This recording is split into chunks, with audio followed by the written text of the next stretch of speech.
Bakit dumarami ang mga babaeng Chino na pumupunta sa Pilipinas? Sila'y nag-aaral pa ng Tagalog para manirahan dito. Ano ang nakagugulat na dahilan sa likod nito? Biglang naging maigting ang sitwasyon sa China. Ang mga pamilya ng mga sundalong namatay sa espesyal na operasyong militar sa ibang bansa ay tinanggalan ng lahat ng suporta mula sa gobyerno. Isang napakahigpit na patakaran ang inilabas ng gobyerno ng China, ngunit taliwas ito sa kanilang inaasahan. Hindi nito napigilan ang pagdagsa ng mga biyuda ng digmaan patungong Pilipinas. Isang 5 minutong panayam sa isang biyudang Chino ang nagbago sa lahat. Sa loob ng 387 araw, wala siyang ganang mabuhay. Ngunit ano nga ba ang natagpuan niya sa Pilipinas para talikuran ang lahat? Ngayon, ilalantad natin ang buong katotohanan. Ang pangalan ko ay Limei, 38 anyos. Nabubuhay akong parang multo sa isang lumang apartment sa labas ng Shanghai. Eksaktong 387 araw na ngayon mula nang mamatay ang asawa kong si Wang Jun sa isang operasyong militar. Oo, binibilang ko ang bawat araw. Kahit alam kong nababaliw na ako, hindi ko ito mapigilan. Ngayong araw, inilabas ko na naman ang uniforme militar na suot ni Wang Jun. Tila naamoy ko pa rin siya, kaya isinubsob ko ang aking mukha at umiyak ng matagal. Isang basyong bote ng alak ang gumugulong sa mesa at sa labas ng bintana, kahit Marso na, umuulan pa rin ng niebe.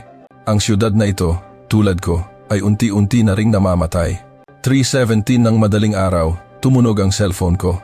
Sino naman ang tatawag sa ganitong oras? Baka si Wang Jun na. Kahit alam kong imposible, bumilis ang tibok ng puso ko. Pagtingin ko sa screen, si Xiulan pala. Isang kaibigan na nakatanggap din ng balitang namatay ang kanyang asawa sa parehong araw at oras, 1 taon na ang nakalipas. Matagal na kaming hindi nag-uusap. Xiulan, ginising mo ako. Ngunit may kakaiba. Ang kanyang boses ay masaya, hindi boses ng isang biyuda ng digmaan na tulad ko. Xiulan, anong nangyari sa'yo? Nakainom ka ba? Hindi. Makinig kang mabuti. Nasa Maynila ako ngayon. Saan ang Maynila? Sa Pilipinas, ang kabisera ng Pilipinas. Bigla akong natigilan. Nababaliw ka na ba, Xiulan?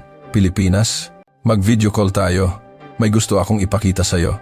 Nanginginig ang kamay kong pinindot ang accept button. Paglabas ng imahe sa screen, napasigaw ako.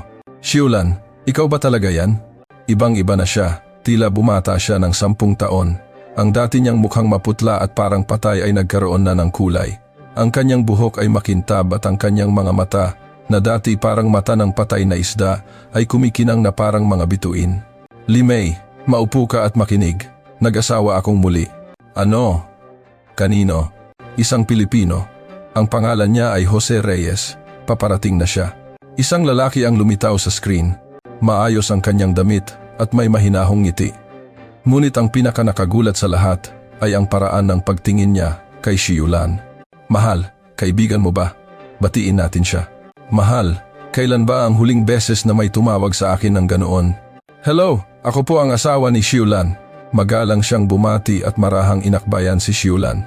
Hinalikan niya ito ng bahagya sa noo. Kukuha lang ako ng maiinom. Anong gusto mo, mahal? Gusto ko ng salabat, salamat. Bakit ang simpleng usapang ito ay tila napakalaking bagay para sa akin? Oo nga pala. Dahil hindi na namin naranasan ang ganitong normal na buhay. Hindi ka pa ni paniwala, Xiulan. 1 taon pa lang mula nang mamatay si Zhang Wei. Biglang nagseryoso ang mukha ni Xiulan. Mahal ko si Zhang Wei at hindi ko siya malilimutan, pero inilapit niya ang mukha sa screen. Limei, kalahating taon na akong hindi umiinom ng gamot. Wala nang sleeping pills, wala nang antidepressants. Tuwing umaga, nasasabik akong gumising. Alam mo ba kung gaano kalaking milagro iyon? Natameme ako.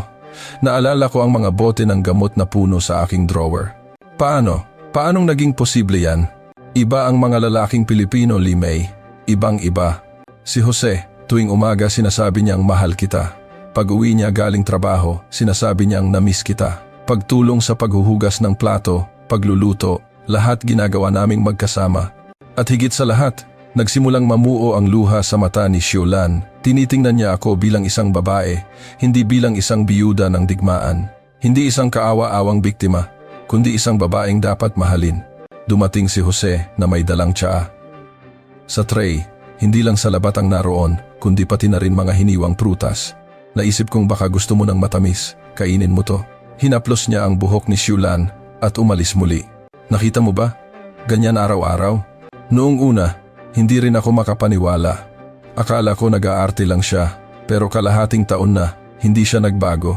Lalo pa siyang naging maalaga. Kahit na, masyadong mabilis. Namatay ang mga asawa natin. Lee Mei, matigas na sabi ni Shulan, patay na sina Wang Jun at Zhang Wei. Ano sa tingin mo ang gusto nilang mangyari sa atin? Ang umiyak habang buhay sa tabi ng kanilang puntod o ang maging masaya tayong muli? Hindi ako makasagot. Kumusta ka ngayon, Lee Mei? Ilang oras kang umiiyak sa isang araw?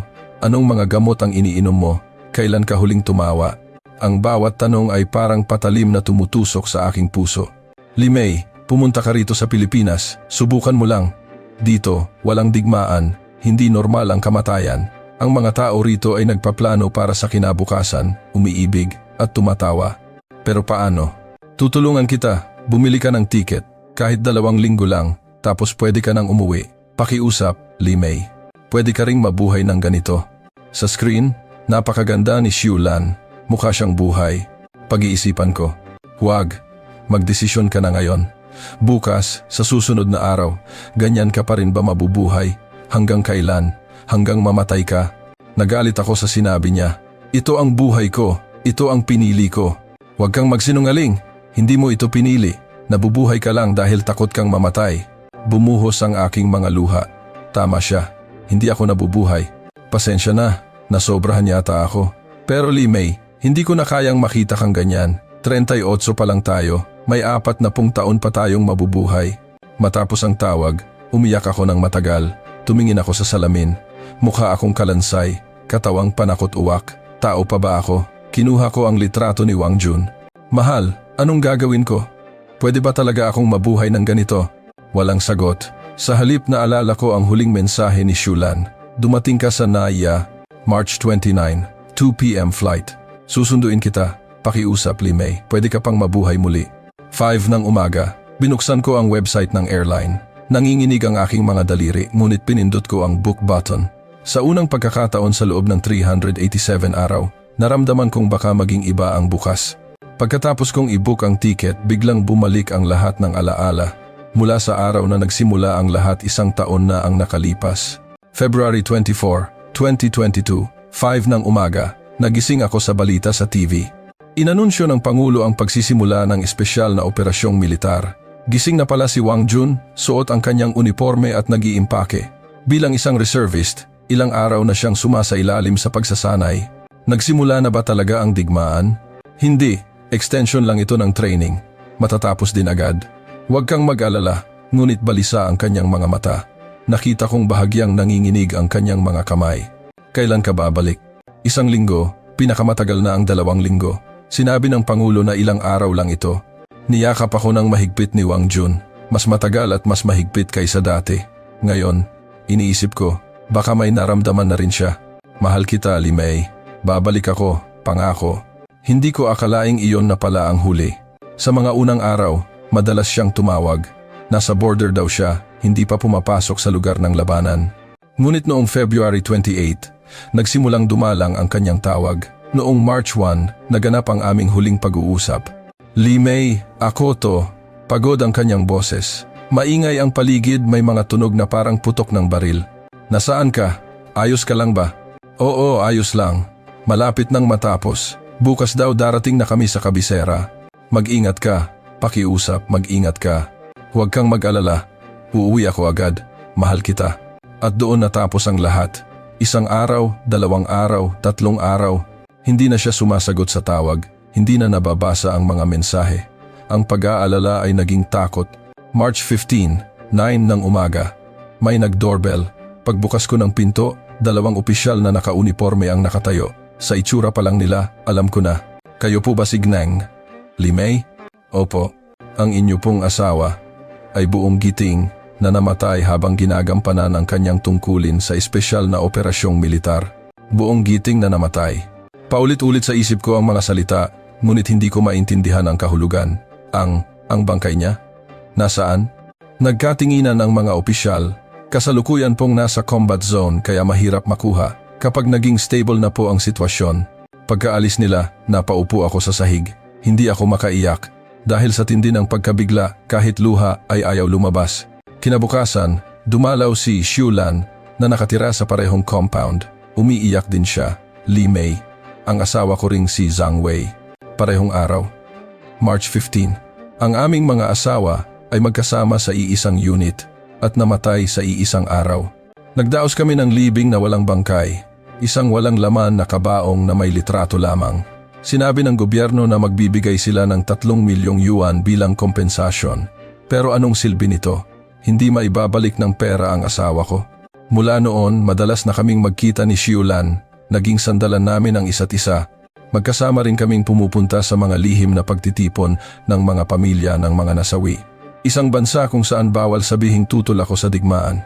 Isang bansa kung saan bawal magtanong kung bakit kailangang mamatay ang asawa mo. Kahit ang karapatang magluksa ay wala kami. Isang araw, bigla na lang nawala si Xiulan. Hindi sumasagot sa tawag, wala sa bahay. Sabi ng mga kapitbahay, humalis daw siyang may dalang malaking maleta. At makalipas ang 1 taon, tumawag siya mula sa Pilipinas. Li Mei, pasensya na umalis ako nang hindi nagpaalam, pero hindi ko na kaya sa Tsina. Pagod na akong umiyak para kay Zhang Wei araw-araw. Pagod na ako sa titulong asawa ng bayani. Pumunta raw si Xiulan sa Pilipinas sa tulong ng isang pinsan. At doon, nakahanap siya ng bagong buhay. Pwede ka ring pumunta dito, iba rito, walang digmaan, walang kamatayan. Walang tumatawag sa ating asawa ng bayani. Pwede kang mabuhay ng normal. Mabuhay ng normal. Isang salitang nakalimutan ko sa loob ng 1 taon. Pagkatapos ng video call, magdamag akong nag-isip. Mananatili ba ako rito? Bilanggo ng nakaraan o lalaksan ko ang loob ko at hahanapin ang bagong buhay. Tiningnan kong muli ang mga litratong pinadala ni Xiulan, mga tanawin ng tagsibol sa Maynila. Ang masayang mukha ni Xiulan habang naglalakad kasama si Jose sa ilalim ng mga namumulaklak na puno ng bougainvillea. Nagdesisyon ako, ayoko nang mabuhay ng ganito, susubukan ko. Pagkalipas ng 1 linggo, bumili ako ng tiket papuntang Maynila. Kahit nakabili na ako ng tiket, nag-alinlangan pa rin ako. Tama ba ito? Ano kaya ang iisipin ni Wang Jun? Bago umalis, tinawagan ko ang nanay ko. Nay, magbabakasyon lang ako. Bibisitahin ko ang isang kaibigan. Saan? Gaano katagal? Medyo malayo. Mga 2 linggo. Hindi ko masabi ang detalye. Alam ko kung anong sasabihin niya kapag nalamang pupunta ako ng Pilipinas, lalo na para makipagkita kay Xiulan. Malapit na ang anibersaryo ng pagkamatay ni Wang Jun. Alam ko, Nay. Pagbalik ko na. Sa taxi papuntang airport, nakatitig lang ako sa cellphone ko. Kinakabahan ako na baka may pumigil sa akin. Isang asawa ng sundalo na pupunta sa ibang bansa. Sa Pilipinas pa. Ngunit walang nangyari.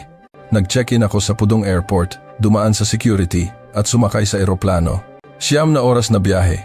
Bakante ang upuan sa tabi ko. Sa bintana, tanaw ko ang walang katapusang kalawakan ng South China Sea. Naisip ko, baka sa ilalim ng dagat na iyon nakahimlay si Wang Jun. Tumulo ang luha ko. "Are you okay, ma'am?" Tanong ng flight attendant. Pilipina siya. Inabutan niya ako ng tubig na may kasamang nag-aalalang tingin. "Okay lang po ako, salamat." Kahit pautal-utal, ngumiti siya na parang naiintindihan ako. Isang mainit na ngiti. Pagdating sa NAIA, ang unang naramdaman ko ay liwanag. Maliwanag ang buong airport at masaya ang mga mukha ng staff. Ibang-iba sa madilim na atmosphere ng Pudong Airport. Kinabahan ako sa immigration. Paano kung magkaproblema? "Hello, what is the purpose of your travel?" Tanong ng immigration officer. Isang batang babae na may magiliw na ngiti. "To meet a friend." "How long will you be staying?" 2 weeks. "Enjoy your stay. Welcome to the Philippines." Tinatakan niya ang pasaporte ko at ibinalik. Ganoon lang kadali? Ibang-iba sa trato sa mga dayuhan sa Tsina. Paglabas ko ng gate, kumakaway si Xiulan. Kasama niya si Jose. "Li Mei!" Tumakbo si Xiulan at niyakap ako ng mahigpit. 1 taon kaming hindi nagkita. Naramdaman ko ang init ng kanyang katawan. Ang pakiramdam na buhay ka, isang pakiramdam na nakalimutan ko na. Mabutit nakarating ka. Sobrang saya ko na nandito ka. Magalang ding bumati si Jose. "Welcome," sabi niya sa pautal-utal na Mandarin. Tinuruan siguro ni Xiulan. Habang palabas kami ng airport, may napansin akong kakaiba. Si Jose ang nag-insist na magbuhat ng bagahe ko at natural lang itong tinanggap ni Xiulan.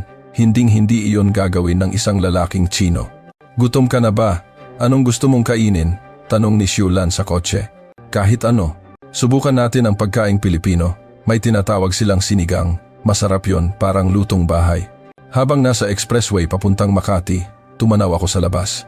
Kahit Marso pa lang, luntian ang mga puno. Sa China, taglamig pa. Dito, tila nagsisimula na ang tagsibol. Dumating kami sa isang kainan, isang maliit na karinderiya, pero pagpasok namin, masayang bumati ang may-ari. Uy, Xiulan! Ang tagal mong nawala, kaibigan mo? Opo, Nay, kaibigan ko galing China. Naku, ang layo ng pinanggalingan. Kailangan kumain ng marami. Bago pa kami umorder, naglapag na si Nay ng maraming maliliit na putahe, adobong mani, atsara, ensalada. Mga pagkain ngayon ko lang nakita. Lahat to, libre? Gulat kong tanong. Tumawa si Xiulan. Ganyan dito sa Pilipinas, may tinatawag silang malasakit. Dumating ang sinigang, ang bango ng sabaw. Sige, tikman mo. Dahan-dahan akong humigop. Masarap. Isang lasang napakabait na nagpapainit ng puso. Kumusta? Masarap, di ba? Tanong ni Jose.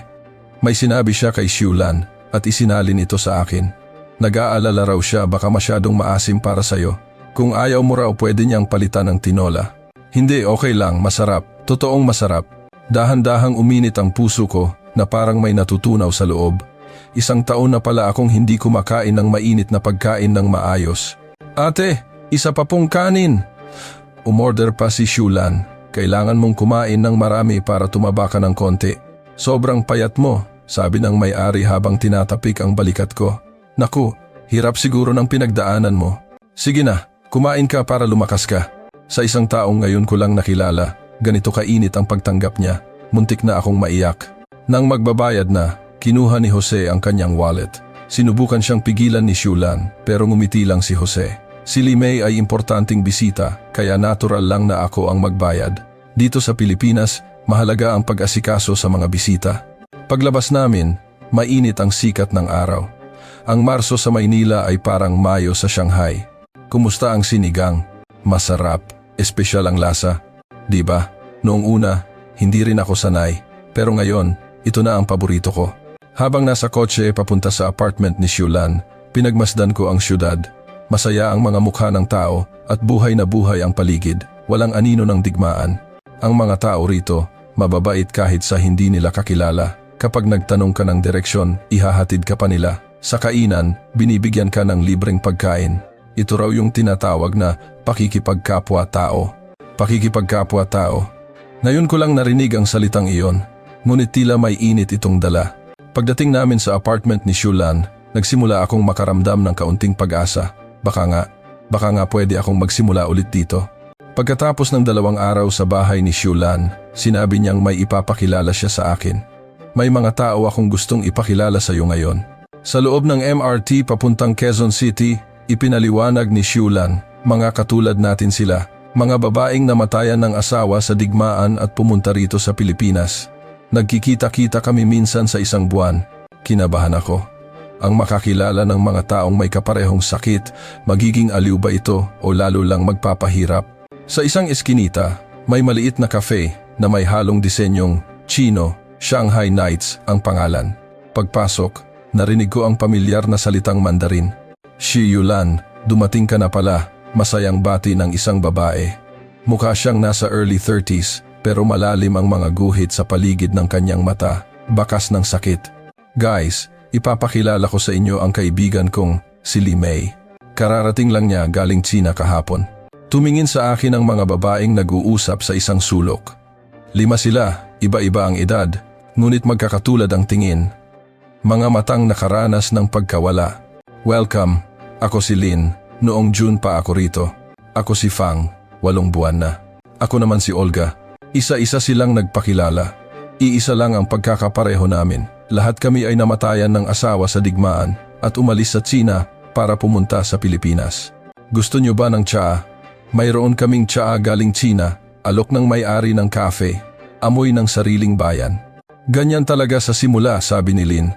Hindi mo alam kung anong itatanong. Naging biyuda ako sa edad na 29. Ang asawa ko, 28, 2 taon pa lang kaming kasal. Walang emosyon ang kanyang boses, na para bang naubos na ito sa paulit-ulit na pagkukwento. Nahanap ba ang bangkay niya? Tanong ko.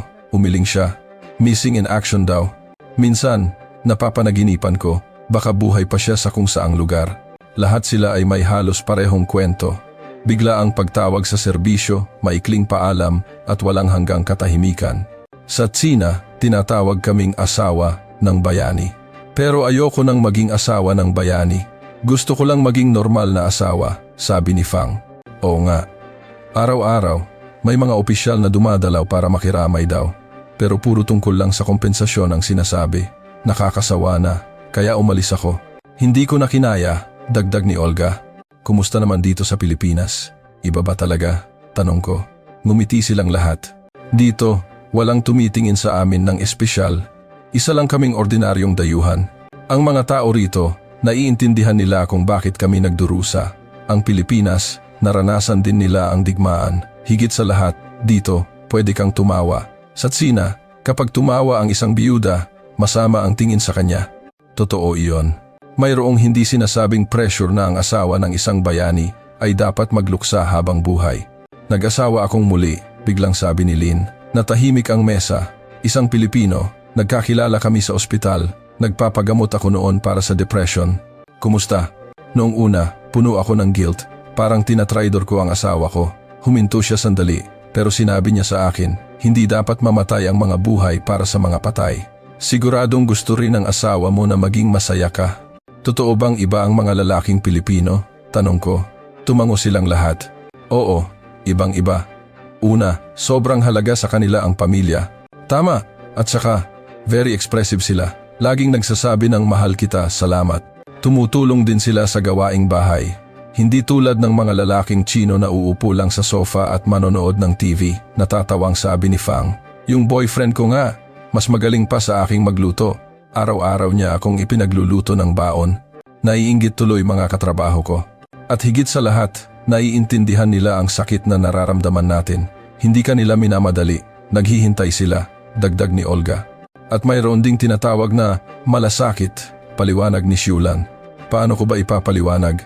Ito yung mainit na pag-aalala sa pagitan ng mga tao. Kahit hindi mo kapamilya, ituturing ka nilang parang pamilya. Oo, yung nanay ng boyfriend ko, noong una kaming magkita, niyakap niya ako at sinabing, ang dami mong pinagdaanan, Hija. Naiyak ako. Lahat sila ay tumango, tila may parehong karanasan.